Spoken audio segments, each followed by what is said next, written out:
Good morning, Bitcoiners. My wife is next to me here trying to tease me. So if you see me getting teased, it's her and her shenanigans. My kids slept at Nana's house last night. So we had the house to ourselves. So we're being foolish all morning.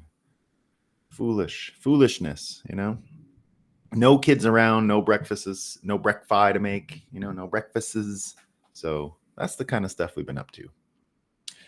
But my wife will go pick the beautiful children up this early afternoon. They're out in Brome Lake, Quebec, the most beautiful place in the world, some people say. I say that. And they'll probably be swimming. It's nice and warm today. We're going to find out where else it's warm. Where else is it warm today? We're going to find out in a second. It's a big mystery where it's warm. Holy Moses. Yesterday we found out it's warm in Egypt. It's warm, right? Whoa, Egypt. Can you believe it? And remember, we had lots to learn. I'm just a simple farmer in Vermont. I have so much to learn from the Sudanese farmers at the head of the Nile. What about the people in the Egyptian farms, right? Geez, they know how to mitigate that climate change. There you go. Christine, good morning. Good morning, Christine. It looks like YouTube is working. We're happy about that. Assalamu alaikum, Muslim Bitcoiner. Hope you're doing well. It looks like I'm trading my Apple phone and going for a brick or flip phone running Linux. Yeah, they're pretty gross. I'm not sure what they did and what you're talking about right now, Muslim Bitcoiner, but it's probably egregious. I know that with their AI thing, I actually liked it, guys. I'm not kidding. I think they did a pretty neat trick, and so I'm not against it. Here for coffee/Moscow time. We got a good Moscow time today. Zappa BTC. Good morning and good day. Indeed, it is the daytime. Let me just remind you, we've got a maximum sunrise on our hands. It's doing great here on the east coast of North America. No problems whatsoever. However, if you do come across a US flag, it's probably down. So the sun's up, the flag's down, but Bitcoin, everyone, is running just fine. No troubles at all. We're doing great. Let's have a coffee and talk about all the fake news. All right, so I told you earlier, I reminded you, it's warm in Egypt, right? We've heard over the last little while. It's been warm in other places like India, like California, right? Where is it warm now? Well, everyone, the Associated Press letting us know that there's a heat wave in Greece. It's in Greece now. It's hot in Greece. And guess what it's done, everyone? Guess what this heat wave has done? It's closed, according to The Guardian. Guess what? If you're in Egypt today, everyone, the Acropolis is closed, but only during the warm hours. Okay, so this is climate change risk mitigation. The Acropolis closed during hottest hours in Greece's earliest heat wave ever. So that's the new thing, guys. It's like when you get your heat wave. This is the earliest, they say, ever, right? Ever, right? The Associated Press letting us know, but we're going to find out if that's true. Heat wave in Greece halts visits to Acropolis as drones with thermal cameras monitor temperatures. Just the thermal cameras. They got drones now. But this answers our question. We were wondering how they kept this consistent data set of all the temperatures around the world, also all the different temperatures in the different stratospheres, so they can compare them over years and over decades. Because, of course, they have such a great data set, right? We can all trust their data. It's perfect. We know we've got hundreds of years. How long has Greece been around for? Thousands of years. Are you telling me they haven't consistently been putting up drones, or if they didn't have drones, balloons into the sky, judging the temperatures every day, every hour, so they know? Of course they have. Why would you doubt that, right? The Greeks, we all know, right? They've been keeping track of the temperatures everywhere. And now, so the Acropolis closed during peak hours because it's hot, but the drones with the thermal cameras, they're out there saying, oh, it's 40 degrees. Says, oh, it's 100. It's 100. The thermal drone told you it's 100 degrees. Oh my God. All right. Now, it's not the only hot place. You thought that was it. You thought it was just Greece in June that was hot. No. Global warming does not discriminate, okay? It's everywhere. Where else is it hot? According to Alex Kaufman here and the Huffington Post, Puerto Rico, some people call it Porto, other people call it Puerto. Remember Puerto? Puerto Rico, all right? Puerto Rico is hot. Puerto Rico is facing a dangerous test, according to the Huffington Post. There is no word for it. This is a crisis. What's the crisis? A heat wave is driving temperatures in Puerto Rico. Entire coastline, oh my God, it's up to 114 degrees. The power grid is once again heaving with three towns in Puerto Rico are facing prolonged blackouts. No water and no AC. So to the Bitcoiners there, we're all praying for you. We want you to help mitigate the global warming thing. Put the drones up into the sky. Close Acropolis stuff. Close what you got to close, right? Because you're not going to make it. It's hot in Puerto Rico in June, everyone. It's hot. You know, help us show the way. We can't only learn from the Egyptian people. We need to learn from you guys down in Puerto Rico. Okay, help us. We need the help. But we got some help coming. Bloomberg Green telling us, right? We saw the coastline of Puerto Rico getting hot. It's hot in Greece. Yesterday it was hot in Egypt. I think it's still hot there. But what else is going on? Bloomberg Green telling us trillions will be needed. Trillions. This year's COP29, they call it COPE. It's not we don't live in a simulation, guys. It's not all a video game, okay? It's not a video game. It's not, it's just a coincidence that the people working in the climate models and the climate temperature stuff, they call it COPE. That's okay, right? That's just a coincidence. So the COP29 Climate Summit will center on how to raise funds for vulnerable communities and what role China should play. Climate deal makers brace for China showdown over money at COP29. I hope when the Chinese translate it, they actually use the Chinese character for cope. The cope people are trying to tell us to get money. I got an update too. Right? I brought you a fake news story that was really fake news the other day. And that was the one where they said that a remote tribe in Amazon got Starlink and all started whacking off to porn all the time. That's not true. According to the New York Times, they've actually submitted a correction. No, a remote Amazon tribe did not get addicted to porn. A Time story about the arrival of high-speed internet in a remote Amazon tribe spiraled into its own cautionary tale on the dark side of the web. It wasn't their fault. It's just spiraled, okay? And Elon Musk saying it was disrespectful and unkind of the New York Times to say that about the tribe. So they published a correction. Good for them. So it didn't happen, everyone. It didn't happen. They didn't get Starlink and start beating their wangs. All right. Now, we got the heat. We got the no porn addiction in the tribe. So that's good news. We got the heat mitigation. Things are getting better with the global warming. If they get their trillions, looks like we're going to make sure that the 3 towns in Puerto Rico with the trillions of dollars are not too stressed out. We'll get their electricity working. We're going to figure it out. It's going to be great. But we got other problems, right? This comes from the Canadian Toronto Star. This is what they say. COVID with wings. Backyard chicken coops could bring down farming industry. Experts fear bird flu could spread quickly through backyard chicken coops and bring down the country's farming industry, impacting eggs, chicken, beef, and even dairy. So what's going on here is that all those people that set up their home chicken coop during COVID, you fuckers, you assholes, you've actually caused the destruction of humanity, okay? When you went out and thought you were just doing chicken stuff, no. You were actually giving COVID wings, right? Just like the scientists said here, it's COVID with wings. You backyard chicken coop losers, ruining civilization for all of us. Go get your eggs from the seed oil store. Come on. You don't go around getting eggs from your own backyard coop. You're going to put COVID with wings. It's bird flu season, guys. Bird flu. It's coming, right? And CTV News says the same thing, all right? This is from Canada. Bird flu is rampant in animals. Humans ignore it at our own peril, right?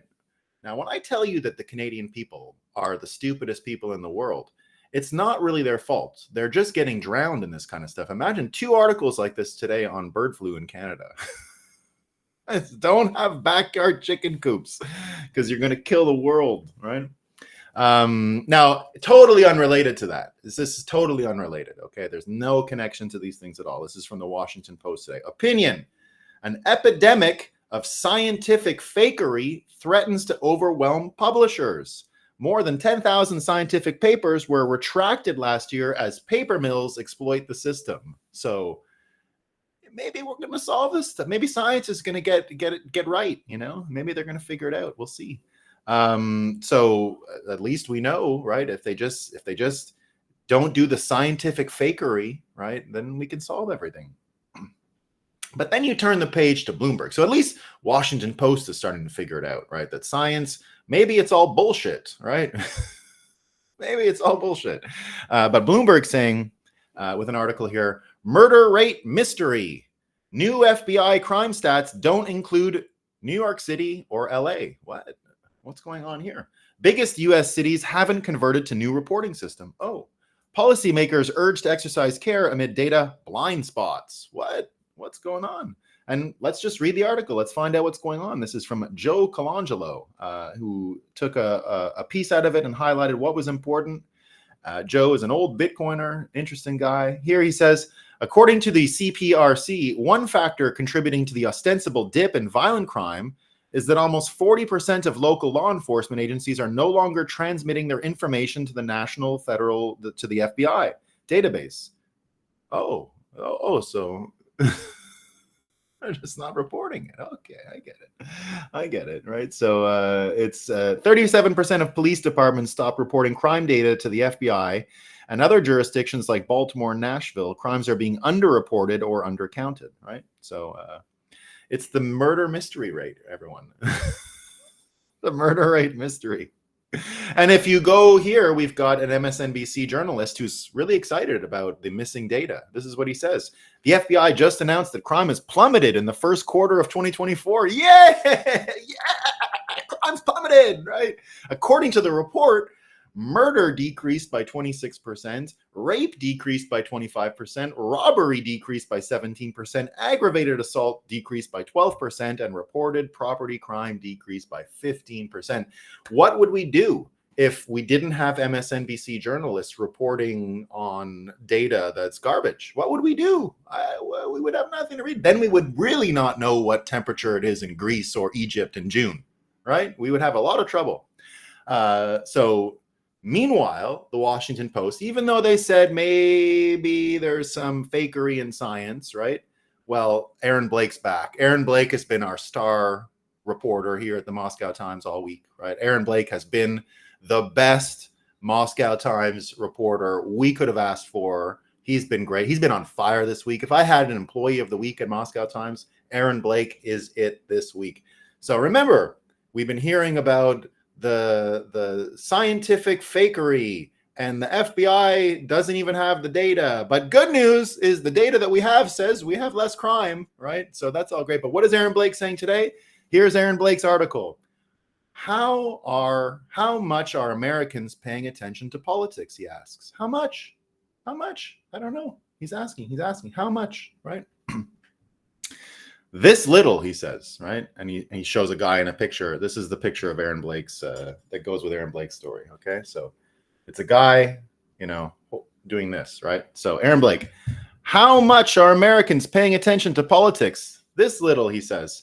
That's an important lesson, as major developments could creep into the consciousness of casual voters, like the convictions of Donald Trump and Hunter Biden. And he says, the incredible low information voter. Aaron Blake telling us all about the incredible low info voter. The incredible low info voter. It's amazing. It's perfect, right? And in the same paper, you get the Washington Post saying why scientists fear a second Trump term and what they are doing about it. Several federal agencies are working to safeguard research, including climate science, from future political meddling. Wow, isn't that nice? Isn't that nice of them? Isn't that nice? They're going to be doing from future political meddling, climate science, right? Whoa, great. Now, I know why they're afraid, right? It's pretty rough. It's pretty rough. So there you go. But the good news is, right? The good news is there's degrees that are going to help. There's new degrees that are coming online. One of them's in Spain, in Barcelona here, right? So they're gonna try and help out all of these low information people with what? More education, of course, right? We need more educated people. We need more people with master's degrees, more people with PhDs, right? But thankfully, Barcelona has come up with a master's program for everyone out there to really help with the low information voter. And this is the new degree. This is going to save everyone, guys. This is it. You thought Bitcoin was the answer, and to like get into incentive systems and modify people's behavior and align them towards efficient capital running around the world. You thought that was the answer? No. They got it here. Okay, the fiat people have the answer. What can you do with a degree in degrowth? Right? That's what they asked in Barcelona. Barcelona offers the world's first master's program in degrowth. Graduates share their experiences, bringing those values into the job market. So I'm trying to picture what this looks like. So I'm a graduate in degrowth. So you go into the thing and you bring your values to the job market. So I would go into a place like, say I was working for, let's say, let's take my previous job, programming the Bitcoin Magazine live show, right?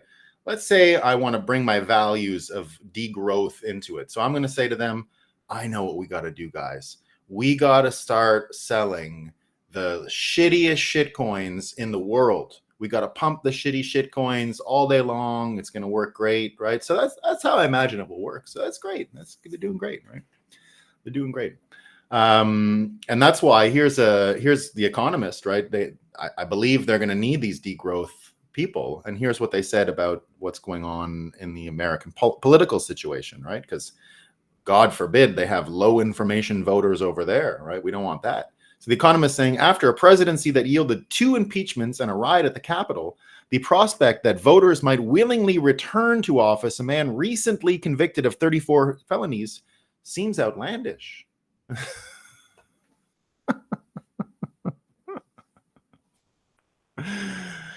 It's so good. So good. Oh, and I got one more for you before I get in. There's all kinds of funny ones about Hunter, like, you know, it's always about the family and like so sad, right? This one's dastardly though. I got to mention this one before we end our Moscow time. This is what we predicted yesterday. This is MSNBC. Listen to these people, right? Some lawmakers say Hunter Biden gun charge should be prosecuted more often. It's pretty good. Come on. Like, in terms of setting up how this whole thing works, it's pretty tight, right? You got to give them some credit for that. Finally, I get this from the CBC, right? This is just sort of off topic, but just fun. You're going to like this one, right? So this comes from Rosemary Barton, who some people say she looks like a pig, but I think that's just mean. I don't like to fat shame round women like that. It's not nice. So if you don't know her, you probably don't, because she's Canadian. She's a loser from Canada, right? But that, you know, that's what's going on. So she hosts she's kind of like the, how would I describe her? What's the fake news for like the ABC guy, right? Or whoever these people on the news are in America. I don't even know who the mainstream news people are anymore. But she's like a Rachel Maddow, let's say, of Canada, right? So some people call her a round pig. I would never do that. I think, you know, like everyone, she deserves respect and dignity. But here she wrote this article. So she's supposed to be, you know, sort of in the middle, right? But here's what she says. And this is supposed to be like the most serious broadcaster in Canada, okay? She says, Trudeau says he considered stepping down during his marriage difficulties, right? So, but, right, she didn't put this in there, but Trudeau loves the Canadian people so much that he couldn't do it. He had to stay with the Canadian people, even though his marriage was going down and all this stuff. George Stephanopoulos. Yeah, he's like a George Stephanopoulos. She's like a George Stephanopoulos. But Trudeau loves you more, guys, right? So he picked you over his family, right? So Rosemary Barton giving us that insight, right? So Thank you, Rosemary Barton. It's excellent. All right, that's what we got for Moscow time today. That's what we got. Doesn't Bitcoin disincentivize infinite growth of fiat? Low info voter. People pay hundreds in therapy. This show is mine. Thanks, Bitcoin Deb. We love it. We're not laughing. The price of chicken has gone up in Thailand exponentially. That's a bummer. Chicken farmers said the price rose because of the hot climate. Thailand is catching on. Sorry, I didn't get the joke until a while. Yeah, we found out a few days ago it was hot in Thailand. The fake news let us know. Hot in Thailand. Edwin says, let me take a quick guess. Dominican Republic is next with the heat waves. Yeah, I'm pretty sure. Bitcoin Deb wants to be a heat expert when she grows up. So good.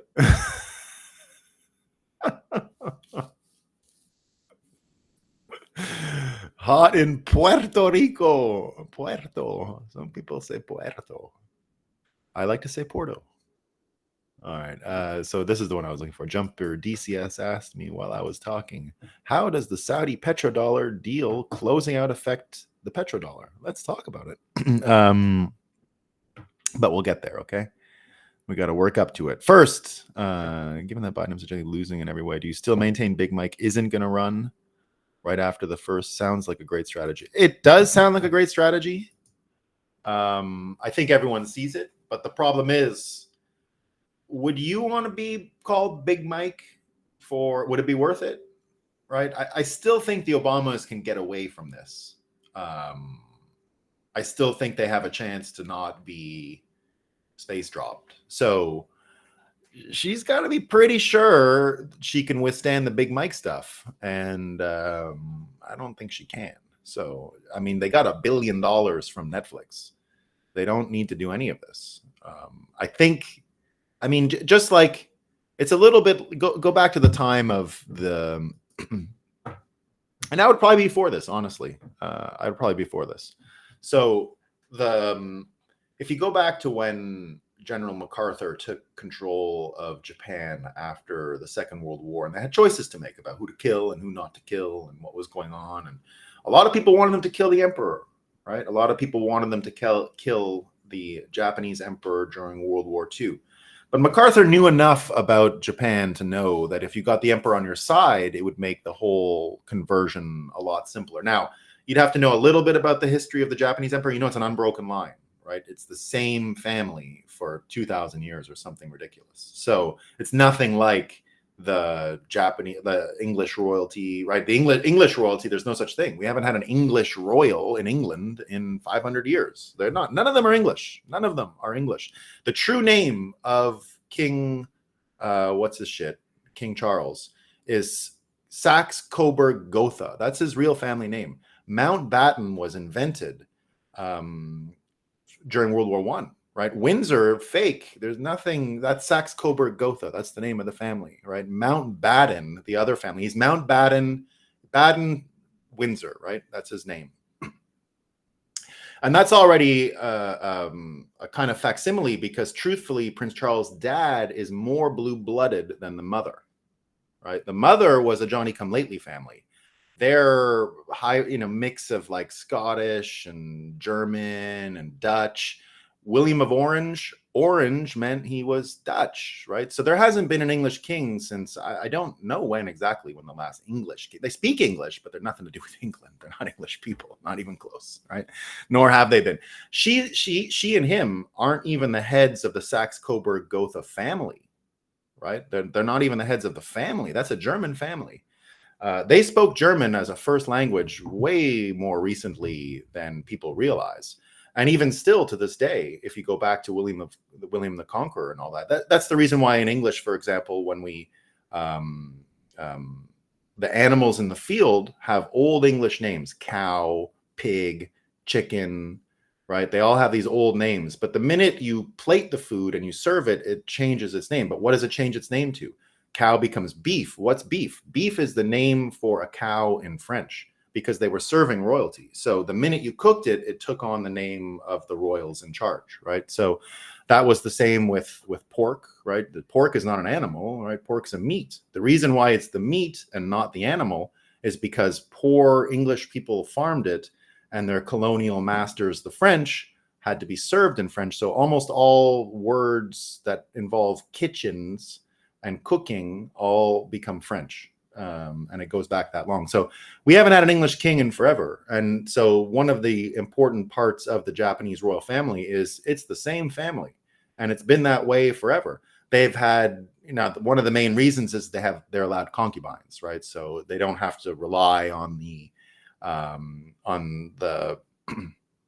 the sort of lucky shots that the emperor would take with his wife, like the British king had to do. He was only going to get 4 or 5 kids, and they better have been good, right? Because if one of them was shit, it took the whole family down, versus the Japanese system, which was the emperor was allowed to have a wife. He had one wife, but he had tons of women, and any one of those kids one day could be selected as the heir. And what he generally did is they would have 50 or 60 kids, and they'd pick the best of that group. And that's what kept the line together. They almost reinstituted concubines for this actual emperor now. He almost had it reinstituted because the wife wasn't producing children, boys. And the crown's not going to a woman, right? That's not how it works in Japan. So it had to go to a boy, and she wasn't producing them. So they said, well, line up the concubines. Let's go. Let's pump them out. And it didn't have to happen in the end. I guess she had a boy. I guess they figured it out without the touchiness, but the country was fine with it, right? The country said, who should be the pretty mother of the heir? But that actually all happened. So anyway, go back to the real story, and you're asking about Big Mike and everything. So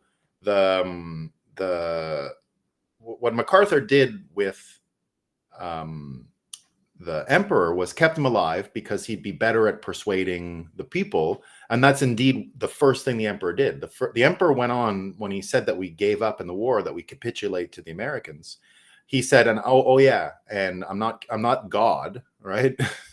And just go be good Japanese people, and I'm still your emperor, and listen to me, and all this stuff. And it went exactly that way. The emperor embraced some American things, and it made the whole conversion as easy as you can imagine in Japan, or as easy as possible given the circumstances.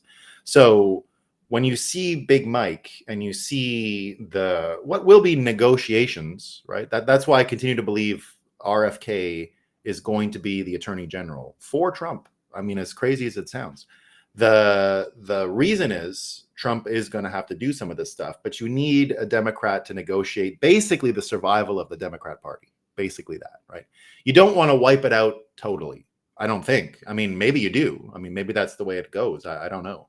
But if I'm sitting there and I'm negotiating this mental illness crisis that's looming for all these Democrats, the fiat apocalypse is going to be worse on them, right? But it's not even close. Most of them won't make it. Most of them are just going to choose MAID, and that'll be that, right?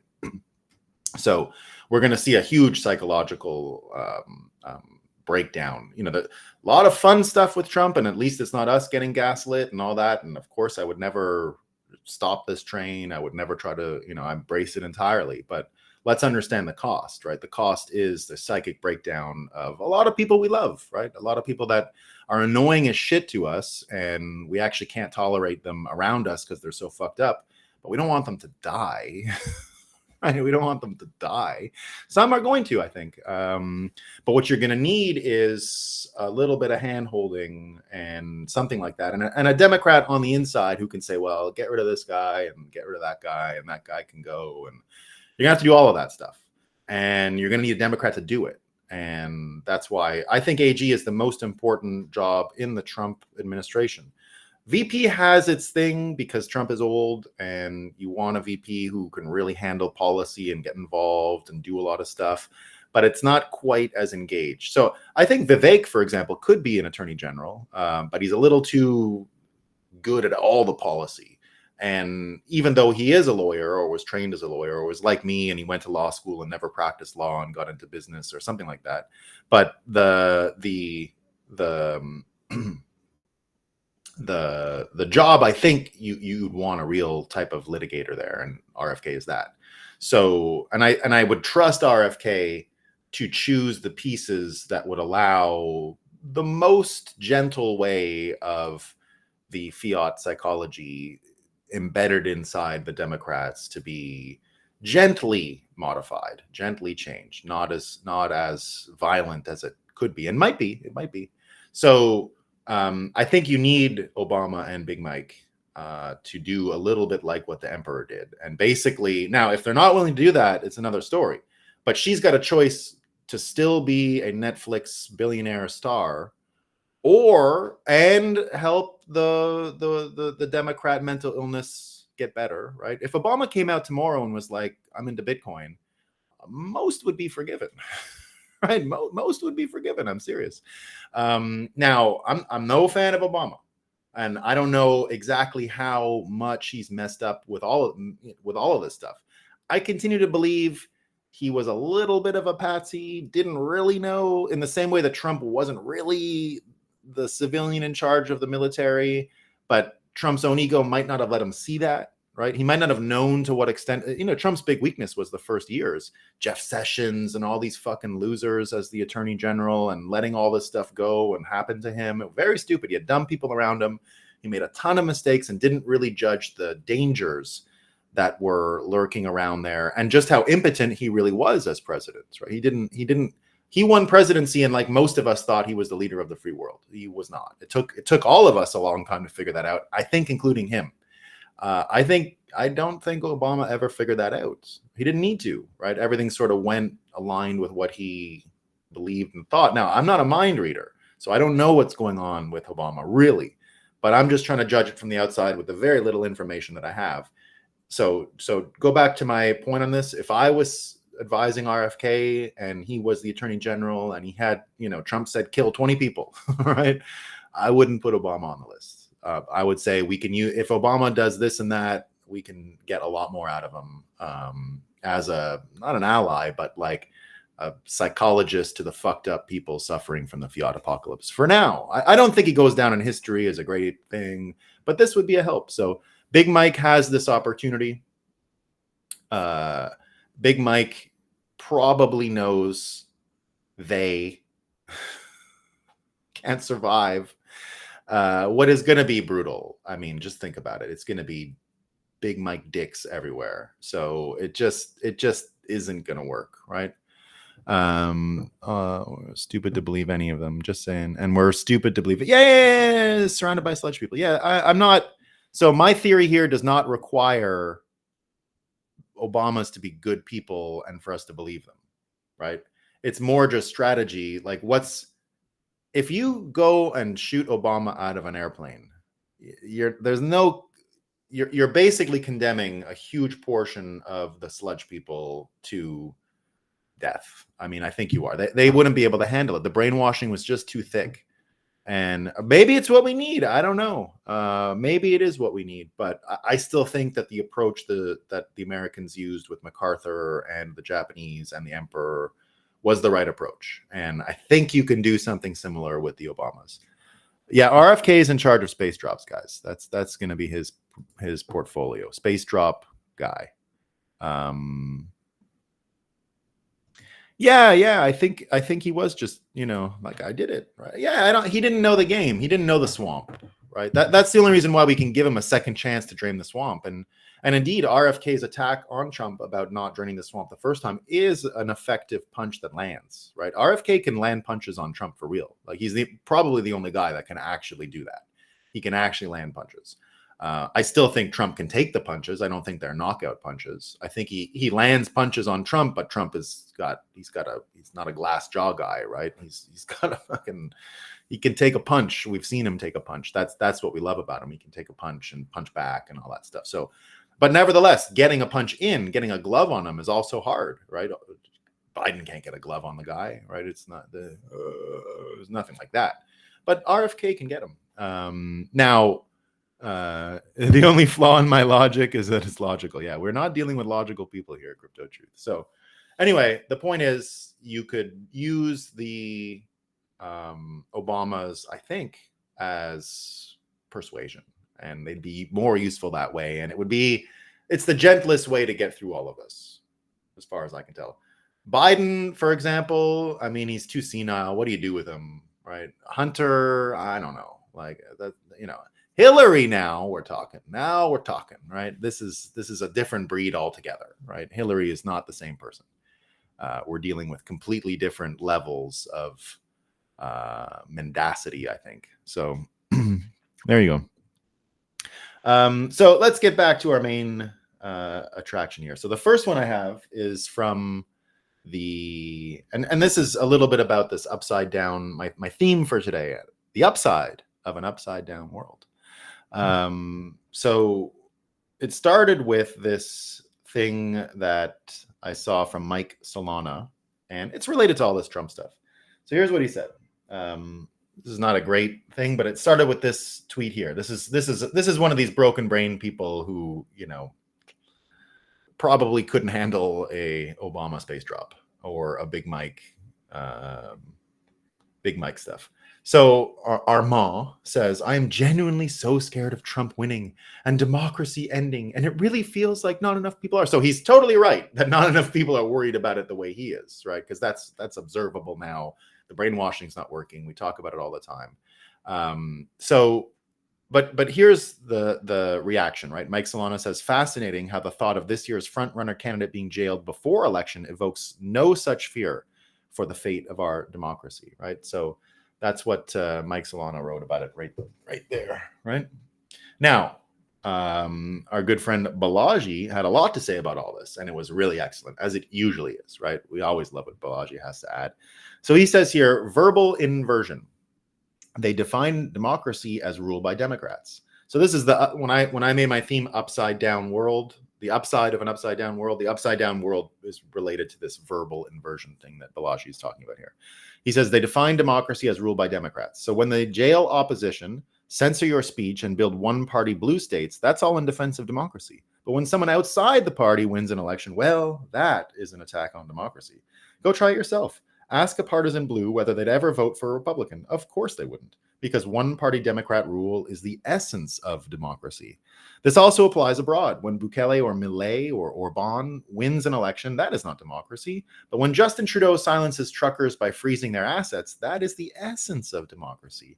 It's verbal inversion, the intentional corruption of words to mean their opposite. Watch violent BLM/Hamas riots become protected speech, while your mere speech becomes violence. And watch as they apply the same systematic corruption of words to science, journalism, and information itself. Trust the science. By that, they mean Fauci and the institutions. It's all about prestigious citation over independent replication. Masks don't work, and then they do. Because science isn't something you can do, it's only something blues can do. And support journalism. By this, they mean blue journalism. They mean journalism as nepotism, as the hereditary fiefdom of the Ox Sulzbergers. And sure, they don't mean citizen journalism. Again, it's not what you say, but what the blues say. And combat disinformation. By this, too, they mean non-Democrat information. A true story that disadvantages Democrats, like the Hunter Biden laptop, is censored before the election, while a false story like the Steele dossier gets wide circulation. Once more, you think information is what's true, but they think information is what helps blues. Ultimately, we'll need to reclaim these words via citizen journalism, decentralized science, verifiable information, and internet democracy. So that's this part here, right? And that's kind of what we're talking about the upside. So the upside of doing all this, right, reclaiming the words, we already have the ingredients here to reclaim these words. And you can see how you can write an upside down world with money upside, right? And indeed, we get Jumper DCS World saying here, the petrodollar dying. That's the start of it, right? That is definitely the start. Because think about this. Yesterday on the same day, right, or more or less the same day, you had the Fed Reserve coming out and saying, basically, they're going to bow out of the election, right? They're not going to get involved. They're not going to print money. They're not going to do the interest rates lowered to juice the economy and all that stuff. At the same time, you had the petro deal end, right? The BRICS petrodollar deal. So a lot of people talking about that yesterday. Jimmy Dore saying what this means is the end of the USA as a superpower. This story should be the top story on every newscast and front page headline of every newspaper, but it's not even being talked about just like it wasn't talked about when the petrodollar was propping up the American economy. Every country in the world holds huge amounts of US dollars because of the petrodollar. There are more $100 bills in Russia than there are in the USA. That was because of the petrodollar. This is all going away, and there is going to be a precipitous drop in the value of the US dollar.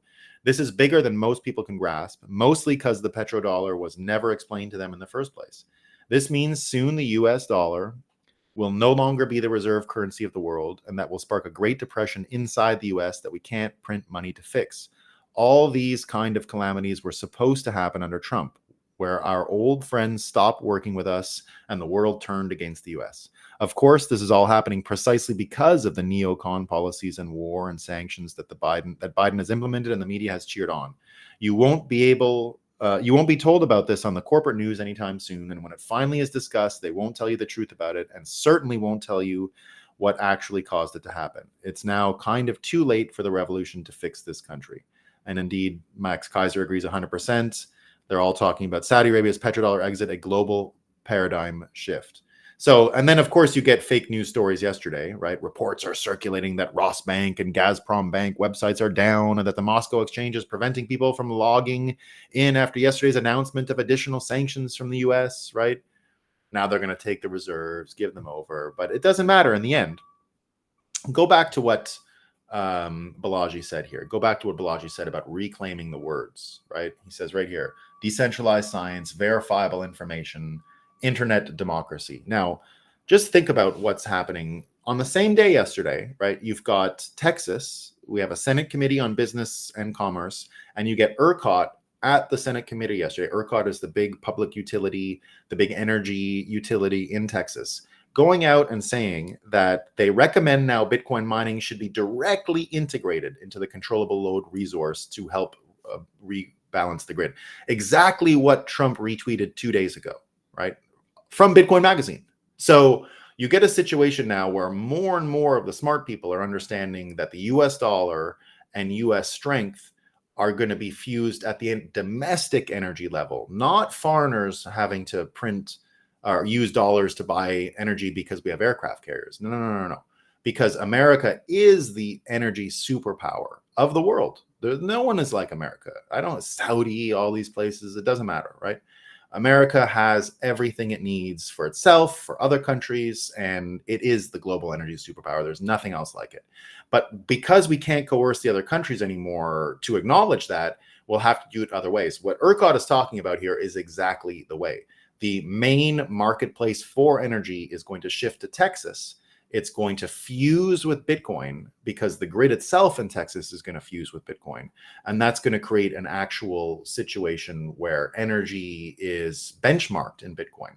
Psychologically, that's all that needs to happen for Bitcoin, hyper-Bitcoinization to happen. That's it. There's nothing else. You don't need plebs holding Bitcoin. I know it's hard to hear, but it's actually not the way we were ever going to do it. The way we're going to do it is by rich people measuring wealth in Bitcoin. And, when someone says, how rich are you? The thing about being a millionaire is like, I'm a millionaire. No one cares about that anymore. Million US trash tokens. Who cares? In the future, to say you're rich, you're going to have to basically brag about your Bitcoin stack. And it'll be the only way anyone understands what wealthy means, right? Maybe land owning can come back as far as like I own acreage. That'll make sense like it did in the old days. But Bitcoin stack, of course, is the more interesting one. So, and then the other part is energy companies, energy industry, benchmarking the price in Bitcoin. That's it. Literally, what's the price of a gallon of gas? And it will be in Bitcoin. And the whole world will reference it in Bitcoin because no other money will be useful to measure what energy costs, what gas costs. It won't make sense. It just won't make sense, right? So you're going to have to cite it in Bitcoin. And the minute you start citing in a Bitcoin, you're going to get what we all understand is hyper-Bitcoinization and a Bitcoin standard. That's what Bitcoin standardization means. It means referencing and benchmarking everything in the world to Bitcoin to make sense of it. It's just a measuring stick. That's it. It's just a ruler, but that's it. But it's a ruler that rules them all, right? It is the ruler. It's like the one ring, right? It's the one ruler. And it's an important thing. So that's a big part of what's going on, and a big part of what Balaji is talking about here, and it's a big part of how we reclaim this stuff, because in the end it's persuasion, right? We are playing a persuasion game in order to reclaim these words. When he talks about reclaiming them, it is which version, just like Bitcoin, it's a decentralized persuasion game. And in the way that Bitcoin operates, if the majority of people see it that way, then that becomes the truth.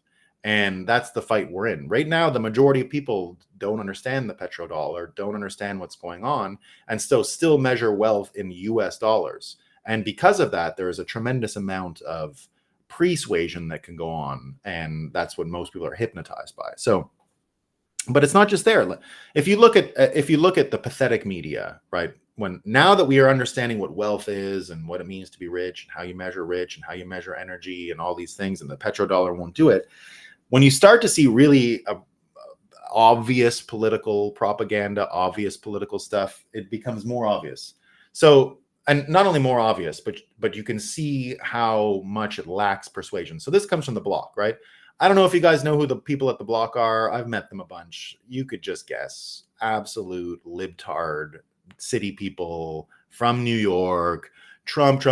They had this big thing a couple of weeks ago, Molly Jane Zuckerman, who's a very nice girl. I've hung out with her many times. I've produced shows with her. She lived in Russia for years, and she's the one who wrote that big article a few weeks ago about Selkis and Trump and Bitcoin and crypto. People don't need to do this, blah, blah, blah, blah, blah, right?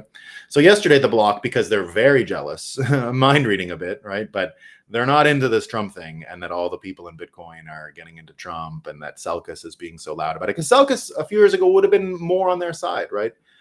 So there you go.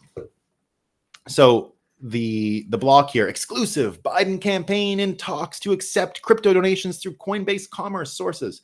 What kind of persuasion do you think this is going to have? Do you think this has any of the effect that when Trump did it? Of course not. Nobody cares. This looks as stupid as you can imagine. Nick Carter saying, cute. If they want to win any favor at all through, though, they could start by not carpet bombing crypto. But Nick Carter also gives us a reason, like an argument about how pathetic the Biden administration has been here. And you can see that the block will not be able to counter. The block itself does not have the distribution that Nick Carter has, right? Nick Carter, I saw him a couple days ago in Texas. He was sitting around with Joe Rogan and everybody in the thing, Shane Gillis. We're all at the UFC or karate, whatever, combat fight in Texas. Nick Carter single-handedly destroyed the fake Hamas information laundering story from last year that said Bitcoin is going to Hamas, and Elizabeth Warren cited it, and then they use that as the predicate to go after Binance and CZ and all these people. Nick Carter, not a journalist, right? But again, just like Balaji is saying here, that it'll be reclaimed, the persuasion efforts and the ability to get information out there is going to be reclaimed, and we're going to take away this inverted view of the world, inverted view of words, inverted manipulation of words through citizen journalism. So he comes out, Nick Carter, and says, under Biden, the admin bullied the banks into dropping crypto clients, engaged in lawfare against every major crypto exchange and token project, harassed Bitcoin miners and tried to bully utilities into dropping them, forced a great number of high-quality projects and stablecoins abroad, refused to clarify securities law while haphazardly enforcing it, blackballed the Bitcoin ETF until the court forced approval, made DeFi virtually illegal in the US, made participating in DAOs legally risky, made blockchain privacy effectively illegal, refused to let banks touch crypto, vetoed to overturn the rule when Congress protested, dropped crypto-specific bank charters and denied charters to new crypto-focused banks, refused to pass any clarifying legislation until crypto became existential for the campaign. And they have the absolute temerity to think we're going to donate crypto to their campaign. So obviously it's not going to happen, right? There's no persuasion here at all. There's nothing that the bloc can do to stop the momentum that has started in America. There's no pathetic New Yorker trying to run a blog website and a couple of crypto events that are going to get this done. It's just not going to happen, right? It's not going to happen. So all the people at the bloc should move to Canada, and they can get all the healthcare they want, because you know who they're up against now? It's not just that. Oh, well, sorry, this is a different one, but that's also funny. The Fed. Freedom is just another word that Paul Krugman yesterday. So this is what they're going with, guys. They're going with this and the block, right? Give me your crypto donations, right? Meanwhile, this is what Jason Calacanis predicted, right? Jason Calacanis, no Trump supporter there, part of the All In podcast, but an obvious liberal guy forever. And he predicted that you'd get more and more of these high-profile celebrity public endorsements of Trump. Now, what did I say 2 weeks ago when Trump was actually arrested or criminal and the thing came out? I said, now that this has happened, it's actually given us this opportunity to publicly support Trump because he's become this victim, right? It's taken away the social stigma of supporting Trump. So now you get the WWF guy. I don't know the Pauls. I've met one of them, I guess, the one who fought Floyd Mayweather. I met him at the Bitcoin show a few years ago. I don't know if this one's him. I know there's two of them, but Jason predicted that you'd have high-profile people that will start to surprise and endorse Trump. And this happened just yesterday. So I think you're going to see this fully now. You're going to see this more and more. Exactly as I predicted 2 weeks ago. You're starting to see it. Jason Calacanis just predicted it. It's going to start up more and more. Jason Calacanis says, yep, high-profile support for Trump just starting. Expect even bigger names coming public this month. And Trump is flipping his positions on TikTok, EVs, banning a woman's right to choose, and crypto. Real Donald Trump has no problem changing his positions in order to win over large swaths of voters, as opposed to the dopey Democrats who kick people out of their tent for minor disagreements. And then, who else is there, right? So we get these two, and it's a persuasion game now, right? We're into the actual end game of persuasion. And exactly as Balaji said, it's an inversion game, right? We have to realign those words. Citizen journalism is a part of it. Decentralized science, of course, Bitcoin being the ultimate upside of betting on this change, right? Betting on all of these reversions of these inversions. And then you get people like whatever Paul and Trump talking about this stuff. But what's the best on the other side, right? The best on the other side is AOC, who was their best persuader because of her, the things and the stuff. So it's a big help, right? Being as pretty as she is a help. A lot of people don't find her pretty. I do. I think she's a beautiful woman. And not that she also is smart. Okay, guys, she is. But she can still make mistakes.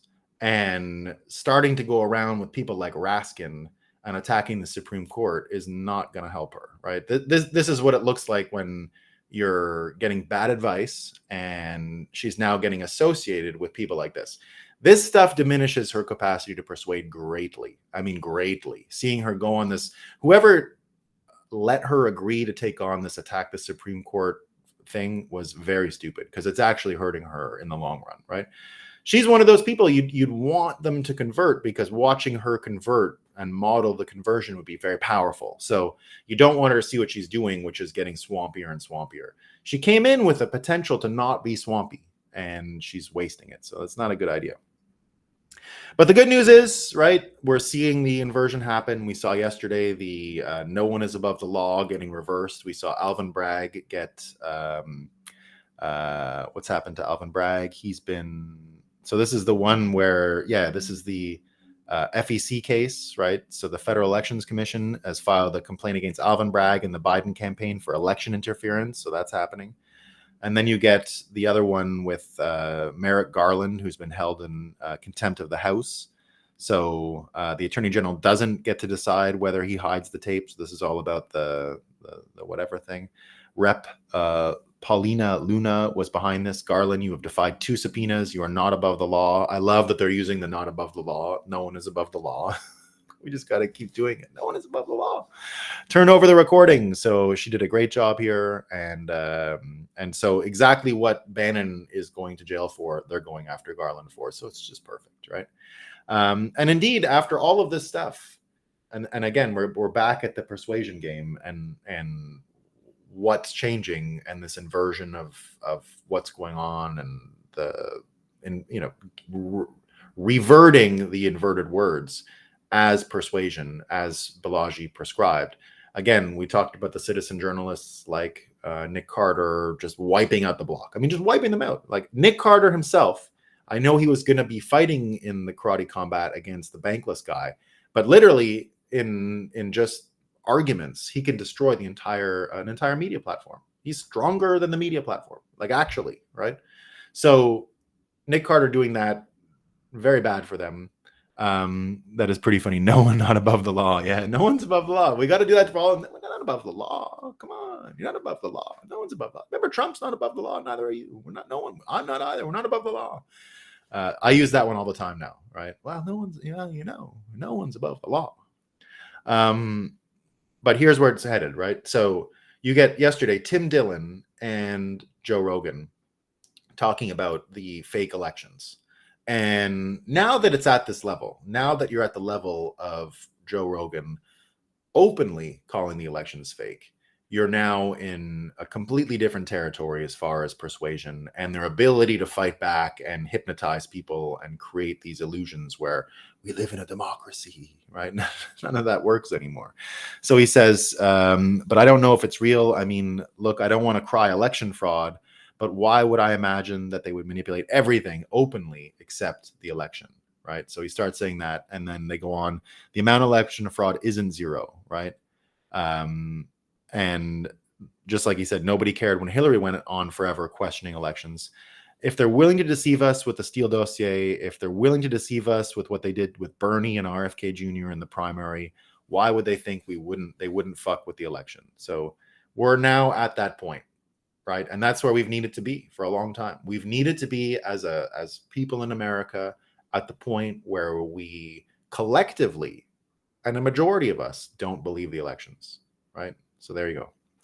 Jose says, wait, Nick Carter can throw hands. Yeah, go check out the hype video on Twitter. He got jacked out in Miami. The guy broke his rib that he was supposed to fight. He almost got to fight in front of Joe Rogan. Like that was supposed to be what his night was. Yeah. Trump assuring Ross Ulbricht freedom was the nail in the coffin. No return for Biden unless he makes BTC legal tender. Yeah.